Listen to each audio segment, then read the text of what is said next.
Assalomu alaykum va rahmatullohi va barakatuh. Hurmatli aziz birodarlar, sizlarga hozir aytadigan masalan, har kuni kun ora bir kunda 4 martalab, 5 martalab bizga beriladigan savol, grijani ushlab bilib olsangiz bo'ladimi? Tomografiyasiz borsangiz bo'ladimi deydi.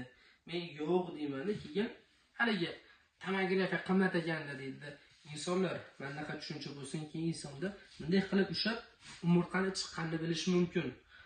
Umurtqani orasi zichlashib qolganini bilishimiz mumkin. Mana buni orasi bir-biriga tegib qolgan bo'lsa, mayris tegib, umurtqaga qisilish bor ekan, nervni qisib qo'yibdi deyishligimiz mumkin.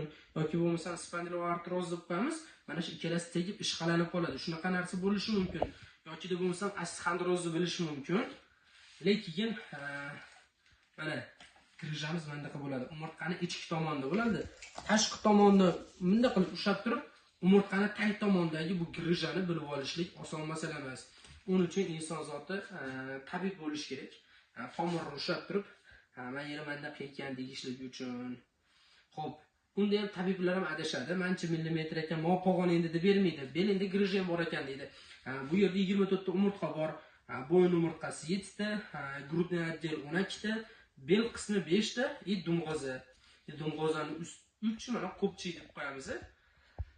Xo'p, bu yerdagi masalani faqatgina MRT tomografiya qilinadi. Bez tomografiya kelganda foydasi yo'q.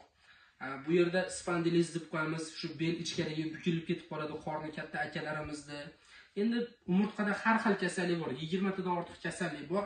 Buni faqatgina MRT bilib beradi. Hozir bizning xalqimiz belda qanaqangi muammo bor desa, grija bilan osteoxondrozni biladi. Grijadan avval proturoziya, grija keyin grija yorilib yoki oqib ketsa shimorli deb qo'yamiz. Osteoxondroz, artroz, lorardroz, giperlardroz, spondiloartroz, qo'yinki muammosi juda ko'p.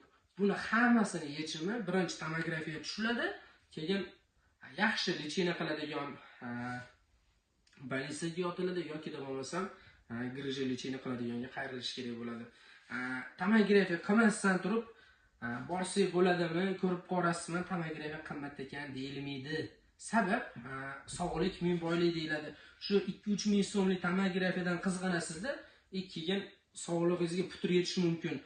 Bir joyga borib turib lechinani qilib yuraverasiz, umurtqada gemodioma bo'lib qolsa, manual terapiya qildirgizib, tarsa torttirgizsa, mana bu yerdan umurtqa uzilib ketadi.